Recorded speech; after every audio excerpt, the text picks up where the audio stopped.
After 12 brutal hours on construction sites, I drag home exhausted, only to find Karen's $100,000 BMW blocking my driveway, again, for months straight. This luxury real estate agent treats my spot like her personal staging area. Ask her to move? I always park here. Deal with it. Next day, $50 fine on my work truck for street parking. Her BMW in my driveway, untouched. Her husband runs the HOA board. Rules crush guys like me, protect their empire. So I decided to brick it off completely. Property survey confirmed what I needed to know. 100% my land, 0 easements. Time to remind Karen that construction workers don't just build houses. Sometimes we build justice. What happened next involves permits, concrete, and Karen learning a very expensive lesson about whose driveway she'd been using as her personal parking lot. Spoiler alert, the HOA was not happy. What would you do when the system's rigged against working people? My name's Garrett Morrison, and I should have known trouble was coming when my new neighbor introduced herself by having my truck towed. 3 months ago, I moved to Willowbrook Estates for a fresh start after my divorce. Inherited my grandmother's 1960s ranch house. Red brick, established oaks, the only place with character on a street full of McMansion clones. At 43, making decent money as a construction foreman, I figured suburban Michigan would be perfect for staying close to my teenage daughter Mila and avoiding drama. I was wrong. The morning after moving in, I'm loading my F-150 before a 5 a.m. job when this perfectly groomed woman in yoga pants marches across the street, designer athleisure, fresh highlights, the kind of manicured nails that have never touched actual work. "You can't park that thing on the street," she announces without introduction. HOA bylaws clearly state commercial vehicles are prohibited overnight. I look around. 3 other work trucks parked on various driveways and streets. Those aren't commercial? Those belong to homeowners who've been here for years. They have understandings. The way she says it makes my skin crawl. I'm Brenda Whitmore, HOA secretary. My husband Dale is president. We maintain property values here. The smell of her vanilla perfume clashes with the morning air thick with dew and diesel exhaust from my truck. Everything about this woman screams entitlement, from her leased BMW with sold for you vanity plates to the way she looks at my work clothes like I'm contaminating her neighborhood. "Nice to meet you, Brenda. I'm Garrett Morrison." I extend a calloused hand. She doesn't take it. "It's Mrs. Whitmore, and you'll need to find alternative parking arrangements immediately." That afternoon, I come home exhausted from a 12-hour drywall job to find her BMW sitting in my driveway, not partially blocking it, fully occupying it like she owns the space. She's staging an open house 3 doors down, directing wealthy couples around a $750,000 colonial while my property becomes her personal valet service. The irony tastes bitter as month-old coffee. I can't park my work truck on the street, but she can commandeer my private driveway for business. I walk over, boots crunching on the decorative gravel she's scattered around for curb appeal. The sound makes her turn, and I catch the exact moment her professional smile disappears. "Excuse me, Mrs. Whitmore, you're parked in my driveway." "Oh, that," she waves dismissively, already turning back to her clients. "I always use this spot for showings. Much better sightlines than street parking." It's my driveway. Now she looks at me directly, takes in the concrete dust on my jeans, the Morrison Construction logo on my t-shirt, the honest sweat of actual labor. Her expression shifts from dismissive to disgusted. "Look," she says, lowering her voice so her wealthy clients can't hear. "I've been using this space for years. Your grandmother never complained. My grandmother was 87 and half blind. Well, I'm sure we can work something out. Maybe if you parked your vehicle somewhere more appropriate during business hours." The couple she's showing homes to exchanges glances. Perfect suburban harmony, disrupted by the blue-collar guy who doesn't know his place. "More appropriate where? You just told me I can't park on the street." Her smile turns razor sharp. "That's an HOA issue. This is a neighborly arrangement." Before I can respond, Dale Whitmore emerges from their house like he's been watching through the blinds. A big soft guy in khakis and polo shirt, radiating the confidence that comes from never being truly challenged. "Everything all right here, sweetheart?" He positions himself protectively 2 steps closer than necessary. That's when I realize I'm not dealing with a simple parking dispute. This is a territory war, and the rules are designed to make sure working guys like me lose every time. The taste of injustice sits heavy in my mouth as Brenda's clients hurry to their Range Rover, clearly uncomfortable with the local situation. That first week set the tone for everything that followed. Karen turned my driveway into her personal staging area while weaponizing the HOA against me for parking my work truck on public property. Monday morning, 4:30 a.m. Crisp white envelope under my windshield. Violation notice, commercial vehicle parking, fine, $50. Dale Whitmore's signature at the bottom, official HOA letterhead making it look legitimate. Karen's BMW already positioned in my driveway for her 9 a.m., showing like she owns the place. I pull out my phone and start documenting. Timestamps, photos, license plates. My divorce taught me one thing. Without evidence, you're just another guy telling stories nobody believes. By Thursday, 3 more violations. $150 for parking on public streets while Karen commandeers my private property for profit. The unfairness sits in my stomach like bad deli meat, festering and sour. Friday evening, I decide on diplomacy. Karen opens her door in full real estate armor. Blazer, pearls, that smile that could cut glass. Her house smells like vanilla candles and Lysol. Artificial perfection that probably costs more than my monthly mortgage. We need to discuss the parking situation, I say. Oh, that. The dismissive wave like I'm complaining about the weather. Your grandmother and I had an understanding. Security purposes, someone keeping an eye on things. The woman is rewriting history in real time, turning theft into charity work. I don't need security, I need my driveway back. Her mask drops just enough to show the calculation underneath. Property values depend on maintaining certain standards. Your truck, your schedule, the general aesthetic, it affects everyone's investment. There it is. I'm lowering property values by existing here. Too blue collar for suburbia, too honest for their fantasy. So you're protecting me by stealing my parking spot? I'm protecting everyone. Maybe if you found more appropriate parking? She trails off, crossing her arms like case closed. The conversation ends, but the war has officially started. This isn't about parking anymore. It's about who belongs and who gets pushed out. That weekend, I channel my construction training into intelligence gathering. Every project starts with proper planning and documentation. I photograph Karen's BMW schedule. Saturday 8:47 a.m. to 3:22 p.m. Sunday 10:15 a.m. to 4:45 p.m. Regular as clockwork, predictable as sunrise. Years of reading construction contracts taught me that details matter. Every specification, every deadline, every material requirement gets documented because memory fades, but paperwork endures. I apply the same principle to Karen's pattern of trespass. Monday morning brings the mini twist that changes everything. Karen hasn't just escalated, she's gone full corporate. Orange traffic cones now block my driveway when she's not using it, complete with a handwritten sign, private staging area, authorized vehicles only. My own driveway, cordoned off like a construction zone she manages. The audacity would be impressive if it wasn't so infuriating. She's treating my property like her satellite office, complete with traffic control. But Karen made one critical error. She picked a fight with someone who moves obstacles for a living. I relocate her cones to my front yard and park my F-150 exactly where it belongs. The diesel engine cooling makes satisfied ticking sounds in the evening quiet, like a clock counting down to something inevitable. Tuesday morning, 6:15 a.m. sharp. Tow truck rumbles down Maple Ridge Drive, followed by a sheriff's deputy in his patrol car. Both vehicles stop in front of my house, emergency lights cutting through the dawn like a suburban light show. The tow truck driver, big guy named Miguel, who I recognize from construction sites, climbs out shaking his head. Sorry, man. Got a call about aggressive behavior and property disputes. They want your truck impounded. Deputy Martinez follows, looking like he'd rather be anywhere else. Mr. Morrison, we've received complaints about harassment and threatening behavior toward Mrs. Whitmore. Karen emerges from her house right on cue, playing the worried victim in yoga pants and a concerned expression. Dale appears behind her, radiating the confidence of a man who's never been truly challenged. Officers, thank you for coming, Karen says, her voice pitched perfectly for maximum sympathy. This has been very frightening for our family. I look at my truck, parked legally in my own driveway. Then at Karen, who's been trespassing on my property for weeks.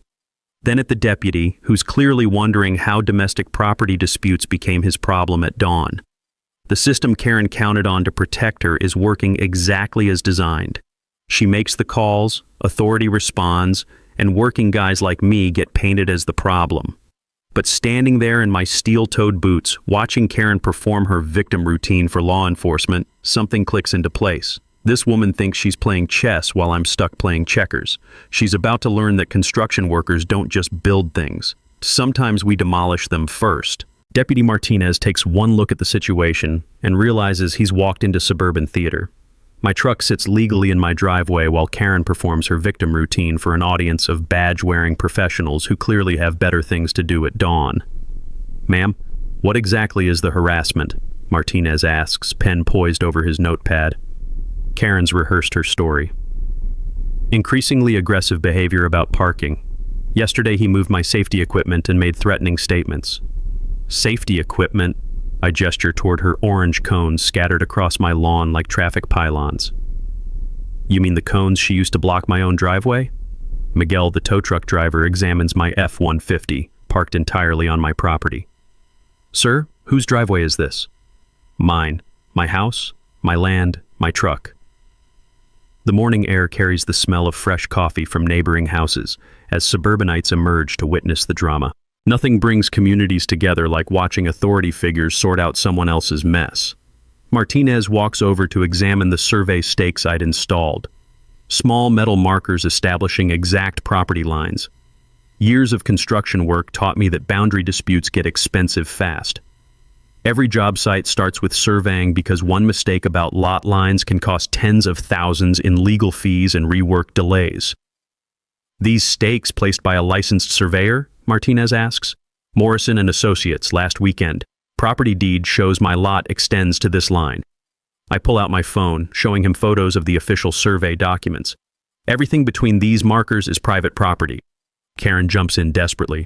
The real issue is his pattern of intimidating behavior toward a licensed real estate professional. Dale nods, radiating insurance executive authority.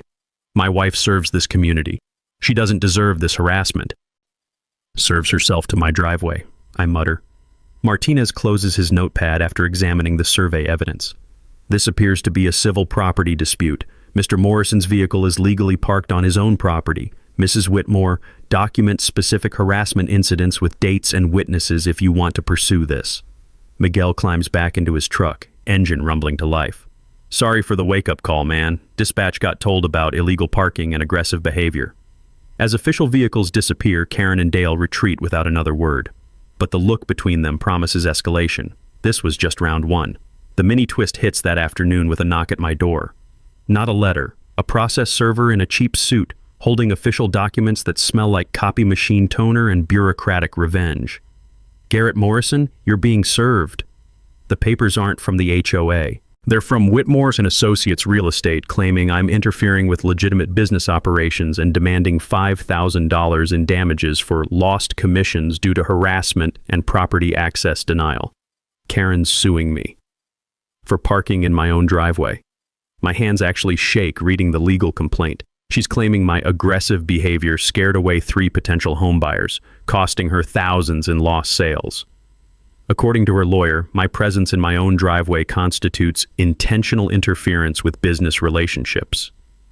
The audacity would be impressive if it wasn't so terrifying. This woman has turned my basic property rights into a federal case, complete with damage claims and legal fees that could bankrupt me. But buried in the legal paperwork, I spot something interesting. Karen's complaint mentions her established 3-year business relationship with the previous property owner and reasonable expectation of continued access for professional purposes. 3 years. She's been treating my driveway like her business property for 3 years, building what lawyers call adverse possession claims. In Michigan, you need 15 years of continuous use to claim someone else's land. But Karen's laying groundwork for a prescriptive easement, legal rights to use property based on established patterns. That night, I dig through my grandmother's papers, looking for anything about parking arrangements or real estate agreements. What I find instead is a stack of HOA violation notices from 2019 to 2021, all addressed to my grandmother, all for failure to maintain property standards and inappropriate vehicle storage. Karen wasn't helping my grandmother. She was harassing an elderly woman the same way she's harassing me, using HOA power to force compliance with her demands. My grandmother paid over $2,000 in fines rather than fight the system. The smell of old paper and faded ink fills my kitchen as I spread documents across the table. Each violation notice tells the same story. Karen demanding parking access, my grandmother resisting, the HOA machine grinding her down with fines and threats until she surrendered. But my grandmother kept records. Every payment, every letter, every interaction documented in her careful handwriting. And at the bottom of the pile, I find her final weapon. A letter to the city attorney complaining about HOA harassment and selective enforcement. She died before she could mail it. Karen picked the wrong family to mess with. My grandmother documented her abuse, and now I'm going to finish what she started. Time to turn the tables on the woman who thinks lawsuits solve property disputes. Karen's lawsuit becomes the gift that keeps giving. While she's busy playing victim in legal paperwork, I'm discovering that construction workers make excellent investigators. We're trained to find structural weaknesses in everything. Her complaint lists specific harassment dates: March 15th, March 22nd, April 3rd. I cross-reference with my work logs and discover something beautiful. I wasn't home for 2 incidents. 12-hour shifts in Grand Rapids, documented by time cards and job site photos. Karen's either lying about the dates or so entitled to my driveway that my truck's mere existence constitutes harassment. Both work in my favor. The real breakthrough comes from researching Michigan real estate law. Licensed agents must disclose material facts that affect property desirability, things like neighbor disputes, pending litigation, or harassment complaints. It's basic professional ethics. Violation means license suspension. I pull up Karen's recent listings. 5 neighborhood sales in 6 months, including the house where she stages from my driveway. 0 disclosures about ongoing legal disputes or neighbor conflicts. That's not an oversight. It's professional misconduct. Wednesday morning brings the mini twist that changes everything. Unmarked surveillance van parked across from my house, professional cameras with telephoto lenses pointed at my property through tinted windows. Karen's not just suing me, she's building a federal case with private investigators. The paranoia would be flattering if it wasn't so expensive. This woman's spending serious money to destroy a construction worker who dared park in his own driveway. I grab my coffee and perform my morning routine in full view of the cameras, making sure to wave cheerfully at the van. The smell of diesel exhaust mixing with fresh-cut grass creates a blue-collar perfume that probably offends their suburban sensibilities. That afternoon, Jim Rodriguez knocks on my door. The postal worker lives 2 blocks over. Big guy with hands like mine, scarred from honest work, calloused from tools that actually matter. "We need to talk," he says, holding an HOA violation notice. This affects both of us now. His crime: parking his postal service truck in his own driveway after work. $50 fine, same as mine. Rosa Martinez, the electrician on Oak Street, got hit too. 6 violations for her work van. Started the week after your troubles began, Jim points out. Interesting timing. We spread violation notices across my kitchen table like evidence at a crime scene. The pattern emerges clear as concrete. Karen's not just harassing me, she's systematically targeting every blue-collar resident in the neighborhood. Higher property values mean fewer work trucks, better clientele for her real estate empire. But systematic discrimination creates systematic evidence.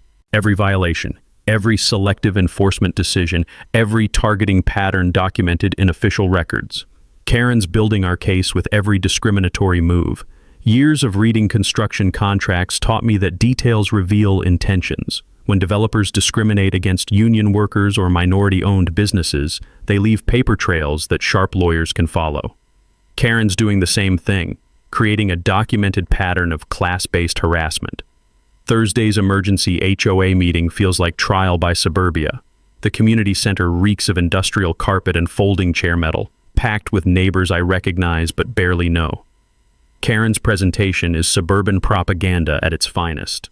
PowerPoint slides showing declining neighborhood aesthetics, charts comparing our area to premium subdivisions, photos of work trucks positioned to look as ugly as possible. "We have standards that protect everyone's investment," she concludes, voice carrying across the room like a real estate revival preacher. The audience murmurs approval. These people see work trucks as eyesores, not symbols of honest employment. They want their property values protected, their suburban fantasy preserved, their blue-collar neighbors invisible. But Karen gets cocky during the Q&A session. When someone asks about enforcement consistency, she mentions conducting proactive neighborhood monitoring and property value assessments from various strategic locations over the past 3 years. She just described stalking, using my driveway as a surveillance post to monitor the neighborhood. On record, in front of 40 witnesses, Dale tries damage control. My wife has always been committed to community improvement. By trespassing on private property for 3 years, I interrupt, standing up with legal documents in hand, because that's what your lawsuit claims. 3 years of established business use of my driveway. The room goes dead quiet. You can hear the air conditioning cycling, the distant hum of fluorescent lights, the sound of suburban certainty cracking like old concrete. Karen's face flushes red as she realizes her presentation just became evidence against her. Dale's insurance executive confidence evaporates as he grasps the legal implications. That's taken out of context, Karen starts. Is it? I hold up the complaint. Because according to this document, you've been conducting business from my property since 2021, building what your lawyer calls reasonable expectations of continued access. The taste of victory sits sweet on my tongue, mixing with the metallic tang of adrenaline. Sometimes the enemy defeats themselves. You just have to give them enough rope. The HOA meeting aftermath leaves Karen scrambling, her lawyer asking uncomfortable questions about those public admissions. But while she's dealing with damage control, I'm discovering that my grandmother left me a nuclear weapon disguised as old paperwork. Saturday night, I'm digging through her property documents when I find a manila folder marked Original HOA Charter, 1960. The yellowed pages smell like mothballs and forgotten promises, but the legal language hits like a sledgehammer to the skull. Properties predating HOA incorporation shall retain all original usage rights and remain exempt from subsequently enacted covenants and restrictions. My house was built in 1960. The HOA wasn't incorporated until 1987. I read the sentence 3 times, tasting the bitter irony of it. Every violation notice Karen and Dale issued is worthless paper. Every fine they collected was theft. The HOA has no more authority over my property than they do over City Hall. But it gets better. The original covenant specifically allows agricultural and light industrial use on pre-1970 lots. My construction business, work truck storage, even heavy equipment parking, all explicitly protected under the founding documents that Dale helped write when he joined the board. The knowledge that construction workers accumulate about property law kicks in hard. I've read enough easement agreements and zoning variances to recognize legal gold when I see it. Original property rights supersede later restrictions, grandfathered usage can't be revoked by subsequent owners, and selective enforcement of invalid rules constitutes harassment. Dale's been collecting violation fees from property he has no jurisdiction over. That's not just overreach, it's fraud. Sunday morning brings the revelation that changes everything. I'm reviewing the original 1960 property survey when I discover my lot boundaries extend 3 feet further toward the street than I realized. The metal stakes I installed last month are actually inside my property line. Modern neighborhood development built around existing lots, which means my legal boundaries are more generous than current residents know. That disputed driveway area? 100% mine, with documentation going back 66 years. I make coffee and spread the survey documents across my kitchen table, the morning light revealing details that could end this war permanently. The taste of victory mixes with Colombian dark roast as the implications crystallize. Karen's been trespassing for 3 years on property the HOA never had authority to regulate. Her lawsuit claiming established business use actually proves she's been knowingly violating my rights while collecting illegal fines for parking violations that don't exist. The financial documents in grandmother's files reveal the final piece. HOA fine revenue flows directly into Dale's construction company for neighborhood improvement projects that were never competitively bid. $47,000 over 3 years generated by targeting working-class residents who couldn't afford legal challenges. My phone buzzes with a text from Mark Patterson, the lawyer who handled my divorce. Construction workers learn fast that good legal advice costs less than bad legal problems. Coffee Tuesday morning, got questions about property rights. Bring everything, he texts back. This sounds interesting. The manila folders filled with evidence sit on my table like ammunition for a war I didn't start, but fully intend to win. Grandfathered property rights, financial corruption, selective enforcement, professional misconduct. Karen picked a fight with the one resident in Willowbrook Estates who's legally bulletproof. The irony tastes sweeter than Sunday morning coffee. She sued me to establish property rights, but she's actually proven I have absolute authority over my land. Her complaint becomes evidence that I own exactly what I'm about to protect. Time to show Karen what happens when suburban HOA queens mess with grandfathered property rights and construction workers who understand legal documents. Tuesday can't come fast enough.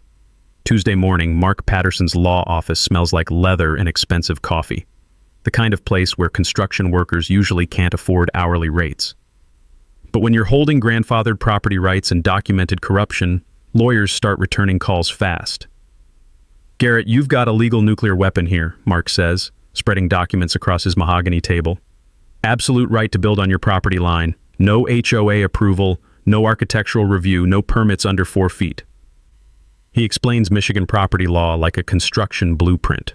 Specific measurements, exact legal specifications, requirements that can't be challenged. Any permanent structure built on my land becomes legally protected infrastructure. The beauty is Karen's lawsuit actually helps you, Mark continues. She's claiming established business use of your property. That admission proves she knows she's trespassing, which gives you grounds for blocking access permanently. Years of reading construction contracts taught me that legal loopholes are like structural weak points. Once you find them, you can exploit them completely. Karen's trying to establish property rights she never had, while I'm about to exercise rights I've always owned. Wednesday evening, my crew shows up unannounced with beer and unsolicited engineering advice. Word travels fast in the trades when someone's fighting HOA harassment. Every contractor in Michigan has stories about suburban power trips. Heard you're building something to educate the real estate princess, Tommy says, examining my sketches. We're in. These guys have worked beside me for 5 years. They know quality construction, and they know Karen represents everything wrong with suburban entitlement. This isn't just about helping a friend. It's about blue-collar solidarity against HOA tyranny. 4 feet high, 8 feet long, steel-reinforced core with decorative brick facade, I explain. Has to look good enough that nobody can call it spite construction. Miguel nods approvingly. CMU foundation, rebar every 16 inches, decorative veneer. That'll outlast the McMansions. He pauses, grinning. What about the BMW situation? What BMW? I'm building a garden wall on my property line. Not my fault if someone's illegally parked on the wrong side. The planning session becomes a masterclass in strategic construction. Total cost, $847 in materials. Timeline, 2 weekends of volunteer labor. Legal exposure, 0, since everything's on my property using grandfathered rights. Karen's gonna have an epic meltdown, Steve predicts with satisfaction. Thursday, Miller Construction Supply gives me the contractor discount without asking questions. Dave, the yard manager, recognizes my name from the industry network. Building something therapeutic, Garrett? He asks with a knowing smile. Property improvement project. Beautification. Right, 20% cash discount, professional courtesy for someone fighting the good fight. Saturday morning arrives with delivery trucks and the sweet anticipation of justice served with concrete and steel. The crew shows up at sunrise, ready to work like their reputations depend on perfect execution. Karen's BMW occupies my driveway again, positioned for another luxury home showing. The irony tastes better than morning coffee. She's parked in exactly the spot that's about to become permanently inaccessible. We start with precision surveying. Laser levels, string lines, measurements checked twice because concrete doesn't forgive mistakes. The foundation trench runs exactly along the property line, 4 feet from her precious car's front bumper. The sound of concrete mixers draws immediate attention. Karen emerges from her staging house looking confused, then alarmed, then panicked as she realizes what we're building. "What are you doing?" she calls across the yard, abandoning her wealthy clients mid-conversation. "Property improvement," I reply, not looking up from the concrete pour. "You can't build that. It'll block access." Ma'am, this is private property, Big Jim says politely. We've got all our permits. Karen's clients, a surgeon and his trophy wife based on their Range Rover and designer everything, exchange nervous glances. Nothing kills a luxury home sale like construction drama and neighborhood disputes. This is harassment, Karen shrieks, losing her professional composure completely. I'm calling the police. Go ahead, Tommy suggests helpfully. They'll just confirm we're working on private property with proper documentation. By noon, the foundation is poured and setting. 4 feet of steel-reinforced concrete, positioned perfectly to block vehicle access while remaining entirely on my land. Karen's BMW sits exactly where it's been for months, except now there's a permanent barrier between her and the street. The visual satisfaction is better than any paycheck. Her luxury car trapped behind fresh concrete like an expensive lawn ornament while she paces frantically trying to figure out how to move it. Ma'am, you'll need to wait for the concrete to cure, Miguel explains with mock helpfulness. Maybe 24 hours for foot traffic, week for vehicles. Karen's face turns red as she grasps the implications. Her car is hostage to my construction schedule, her weekend showing is ruined, and her clients are documenting everything on their phones. This is illegal, she screams. Actually, it's perfectly legal, I say, finally looking up from my work. Private property, grandfathered rights, proper construction methods. Your BMW, however, is illegally parked on my land. The taste of victory mixes with concrete dust as Karen's perfect Saturday crumbles around her designer shoes. Karen's BMW spent Saturday night trapped behind fresh concrete like a luxury car museum exhibit. Sunday morning brought her nuclear response. A city building inspector armed with clipboard and the confidence of someone expecting easy violations.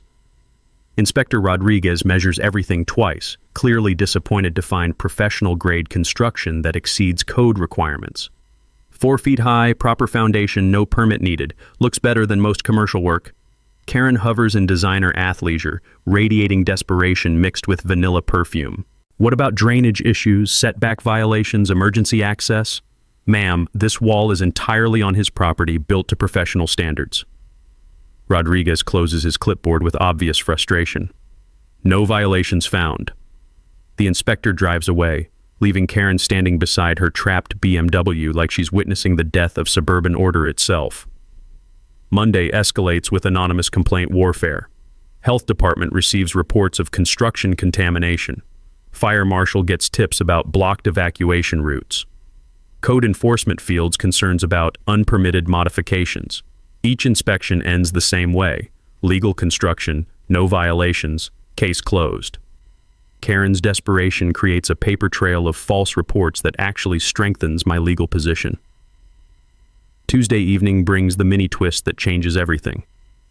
I'm reviewing wall construction photos when headlights sweep across my window. Not just any headlights, the distinctive LED signature of a Tesla Model S pulling into my driveway. A woman emerges wearing expensive business attire and carrying a leather briefcase. Not Karen, someone I've never seen before, walking directly to my front door with corporate confidence. Mr. Morrison, I'm Rebecca Hartwell from Pinnacle Property Development. I'd like to discuss purchasing your home. The offer sits on my kitchen table like a loaded weapon. $340,000 cash, 30-day closing, no inspections required. 20% above market value for a house Karen claims is lowering neighborhood standards. Generous offer for a property with ongoing legal disputes, I observe. Rebecca's smile doesn't waver.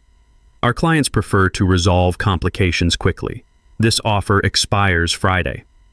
And if I decline, then you'll continue dealing with neighborhood tensions. That might affect your property value long term. Her voice carries the polished threat of corporate intimidation. We're simply offering a clean exit from an unfortunate situation. After she leaves, I call Mark Patterson.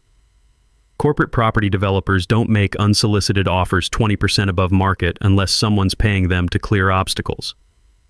Karen's not just harassing me anymore. She's trying to buy me out through third-party intermediaries. That's sophisticated intimidation, Mark confirms. Whoever's behind this has serious money and legal resources. They're betting you'll take the cash rather than fight a war you can't afford.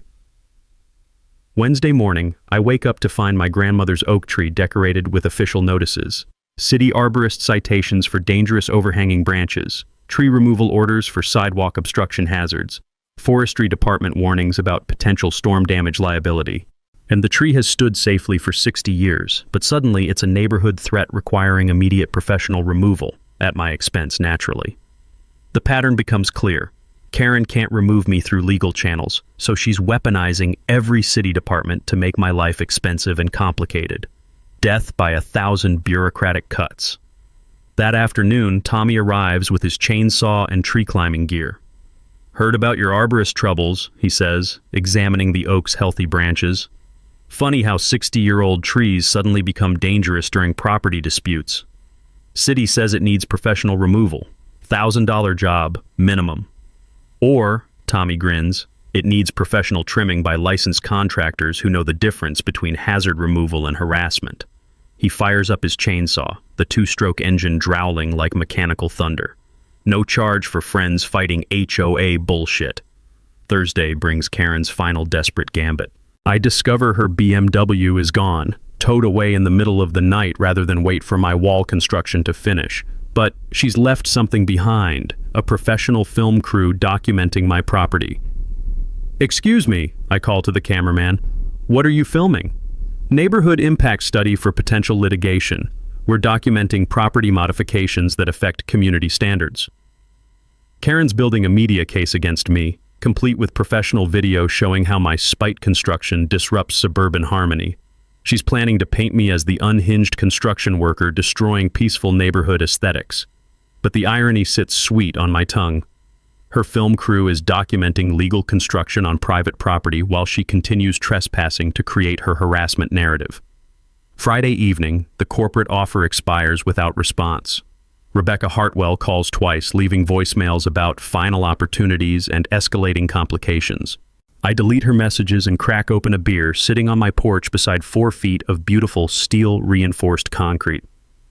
Karen's thrown everything she has at me: false reports, intimidation, vandalism, bribery, media manipulation, and my wall still stands exactly where it belongs. The taste of victory mixes with evening air as I realize Karen's desperation has become her weakness. Every escalation proves she knows she's wrong. Every attack documents her harassment campaign. Every failure makes her next move more predictable. She's run out of subtle options. Time to see what suburban desperation looks like when it goes completely nuclear. Karen's corporate buyout failed. Her film crew documented legal construction, and her media narrative crumbled under basic scrutiny. Now she's entering the final phase of suburban warfare, complete scorched earth tactics from someone who's lost all perspective on reality. Monday morning brings the opening salvo.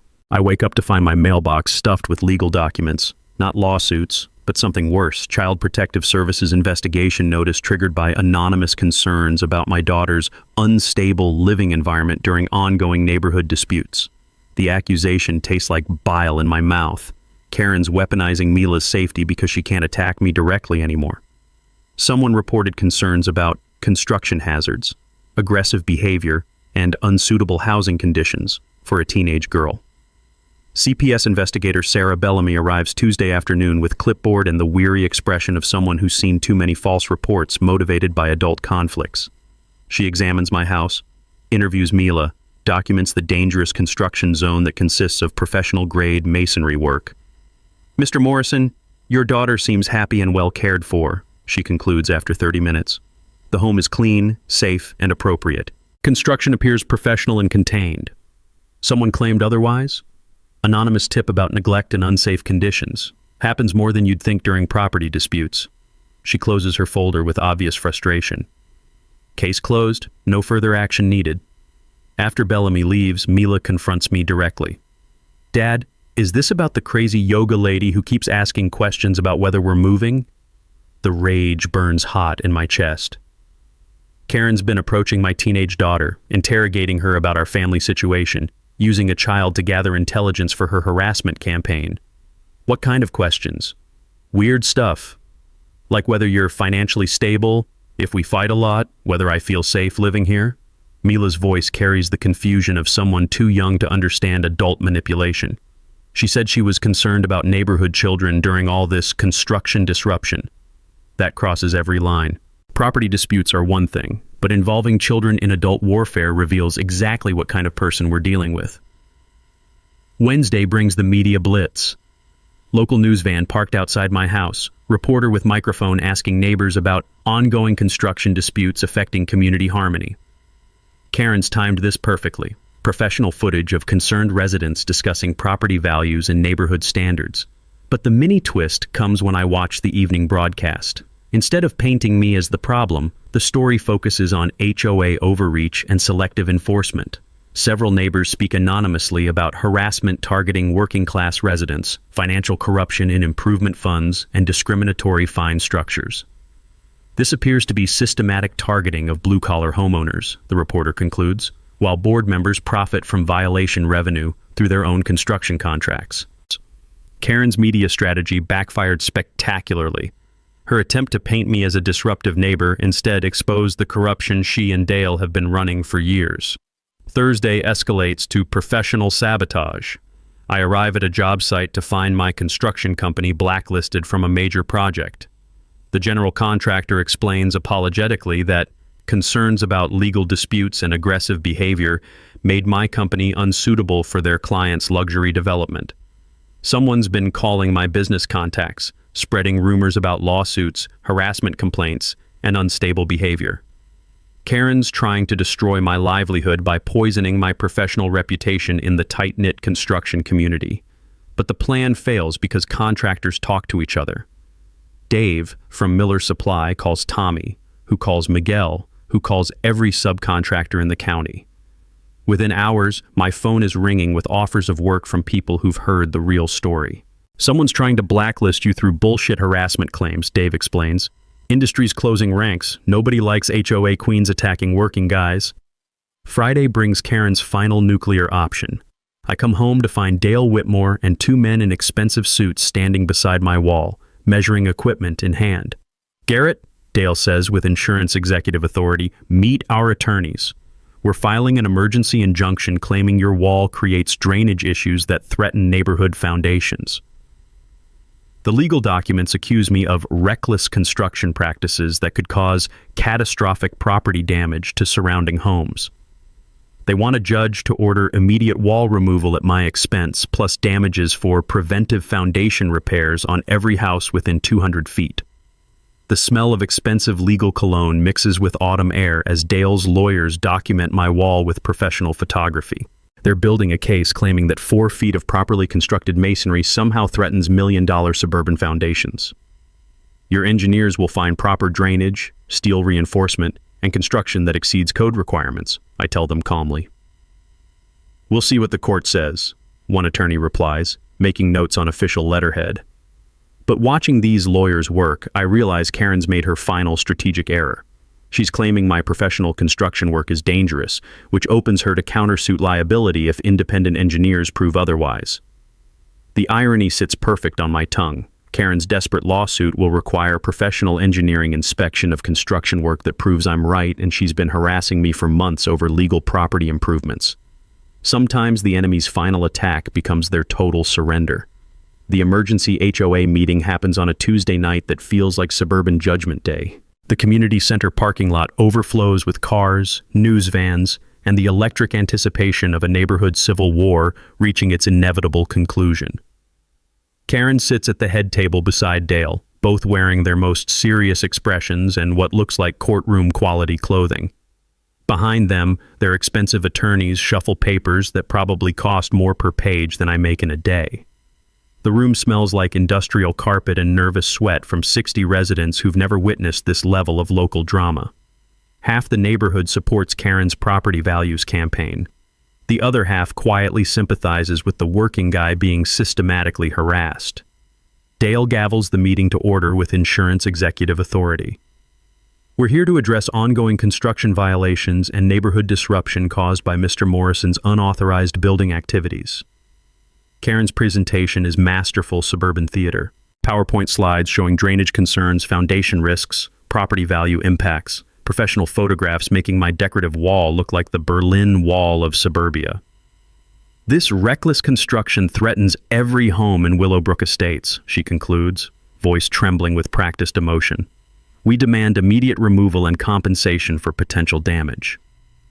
The crowd murmurs support. These people want their property values protected, their suburban fantasy preserved, their blue-collar problems invisible. But Karen makes one crucial mistake during her presentation. She mentions conducting proactive property monitoring and neighborhood security assessments from my driveway over the past 3 years, describing it as community service. She just admitted to systematic trespassing, on record, in front of witnesses and cameras. When Dale calls for my response, I stand slowly, feeling the weight of 3 months' documentation in my briefcase. The room goes quiet, except for the hum of fluorescent lights and the distant sound of traffic on the main road. Before I address Mrs. Whitmore's concerns, I begin, I'd like the board to explain their authority to regulate my property. I pull out the original HOA charter, yellowed pages rustling in the sudden silence. According to the founding documents, properties predating HOA incorporation retain all original usage rights. My house was built in 1960. The HOA was incorporated in 1987. Dale's confident expression flickers. Subsequent residents agreed to current bylaws. Did they? Because I never signed agreement to HOA jurisdiction over grandfathered property. I opened my grandmother's legal folder, spreading documents across the podium. In fact, Michigan law explicitly protects original property rights from retroactive restriction. The room's energy shifts as residents realize they're witnessing legal demolition disguised as community discussion. Karen's face drains color as she grasps the implications. Furthermore, I continue, Mrs. Whitmore's admission to 3 years of unauthorized property use constitutes documented trespassing. Her current lawsuit actually proves she knows she's been violating my rights. I turn toward the audience, making eye contact with neighbors who've been watching this drama unfold for months. But the real issue isn't my wall or property rights, it's financial corruption. The bombshell drops like concrete hitting steel. I display bank records showing HOA violation revenue flowing directly into Dale's construction company. $47,000 over 3 years, targeting working-class residents who couldn't afford legal challenges. Mr. Whitmore has been using his board position to generate revenue for his business, selectively enforcing invalid rules against residents he knew couldn't fight back. Dale jumps up, insurance executive composure cracking. That's completely documented, I interrupt, spreading financial records across the podium. Every payment, every project, every violation that funded your company while harassing your neighbors. The room erupts. Residents who've been paying fines demand explanations. Board members distance themselves from Dale's financial schemes. Karen's attorneys whisper urgently about liability exposure, but the perfect climax comes when the back doors open and Detective Rivera enters with 2 uniformed officers. The investigation I triggered weeks ago through Mark Patterson's connections has been building a criminal case while Karen focused on civil harassment. Mr. Dale Whitmore? Detective Rivera's voice cuts through the chaos. You're under arrest for embezzlement and abuse of fiduciary duty. You have the right to remain silent. Karen screams, actually screams, as handcuffs click around her husband's wrists. The sound is pure suburban anguish, the death cry of entitlement meeting consequences. This is harassment, conspiracy. You can't arrest an HOA president. Ma'am, we can arrest anyone who steals money from their neighbors, Rivera replies calmly. As Dale is led away in handcuffs, Karen turns on me with 3 months of rage and desperation. You destroyed everything. Our reputation, our business, our life in this community. The room falls silent, cameras recording every word. No, I say quietly. I just parked in my own driveway. The mic drop moment hangs in the air like concrete dust after demolition. Karen's perfect suburban empire, built on harassment and financial corruption, crumbles in front of 60 witnesses and 3 news cameras. Sometimes justice tastes like cold beer and hot concrete, mixed with the satisfaction of watching bullies face consequences they spent years avoiding. 6 months later, Willowbrook Estates looks like a completely different neighborhood. The resignation letter started the night Dale was arrested. 3 board members quit rather than face investigation. 2 more demanded financial audits of everything back to 2019. Karen's real estate business collapsed within weeks. Client complaints poured in about misrepresentation, false advertising, and undisclosed neighborhood disputes. The state licensing board suspended her credentials pending investigation, and most of her listings went to competitors who actually followed disclosure laws. They moved away in March, selling their McMansion at 20% below asking price to buyers who didn't care about the legal drama attached to the property. Last I heard, they relocated to Arizona where HOA corruption is apparently more socially acceptable.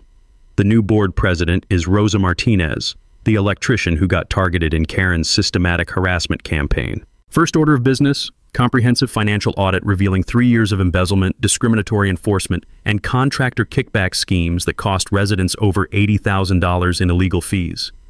Every violation notice issued to blue-collar residents got rescinded. Every fine collected got refunded with interest. Every targeted homeowner received written apology and compensation for harassment they'd suffered under the previous regime. My wall became neighborhood legend, but more importantly, it became the catalyst for real change. The decorative brick facade looks beautiful beside my grandmother's oak tree, and the Morrison family established 1960 plaque Tommy installed draws compliments from visitors. Mila loves bringing school friends to see Dad's famous wall and explaining how her construction worker father outsmarted the HOA bullies through legal research and professional masonry work. She's planning to study law at Michigan State, inspired by watching working-class justice prevail through documentation and determination. The community transformation goes beyond board politics. Monthly property rights education meetings help residents understand their legal protections, with guest speakers covering everything from HOA law to contractor licensing requirements. Knowledge is power, especially when shared among neighbors who've learned to support each other. Jim Rodriguez organized the Working Neighbors Coalition, postal workers, electricians, plumbers, construction crews, and other blue-collar residents who now coordinate on HOA issues and contractor referrals. We've become the neighborhood's unofficial advocacy group for practical problem solving. This spring, we launched the Homeowner Defense Fund, scholarship program for legal studies students who commit to providing pro bono assistance for property rights cases. Already funded 3 full scholarships at community colleges, with graduates providing free consultation for harassment victims throughout the county. The annual Build Day started as a joke but became community tradition. Every September, contractors volunteer weekend labor for elderly or disabled residents who need repairs, maintenance, or accessibility improvements. Last year, we completed 14 projects, from wheelchair ramps to roof repairs, all donated by people who understand that neighborhoods prosper when everyone contributes. Karen's harassment campaign accidentally created something beautiful, a community that values honest work over artificial status, practical solutions over bureaucratic control, and neighbor helping neighbor over HOA power trips. The legal precedent helped too. Mark Patterson has used my case in 12 subsequent HOA disputes, always citing grandfathered property rights and financial corruption patterns. 3 more board presidents got arrested, dozens of discriminatory fine structures got overturned, and working-class residents across Michigan learned they have legal weapons against suburban bullying. My construction business thrived after the media attention. Contractors throughout the state know the story of the guy who beat HOA harassment through proper documentation and professional masonry work. My phone stays busy with jobs from people who respect workers who stand up for themselves. The final satisfaction came last month when Pinnacle Property Development, the company that tried bribing me out, got investigated for predatory acquisition practices in suburban communities. Turns out they specialize in manufacturing neighborhood conflicts to pressure homeowners into below-market sales. They picked the wrong construction worker to intimidate. Standing beside my wall this evening, cold beer in hand, I can hear children playing in yards where work trucks now park without harassment. The smell of barbecue smoke mixes with fresh concrete from a neighbor's new driveway repair, honest work smells that belong in working communities. And that's how a construction worker with $800 in brick managed to turn down an entire HOA corrupt system. Karen's gone, Dale's in handcuffs, and Garrett's wall still standing strong.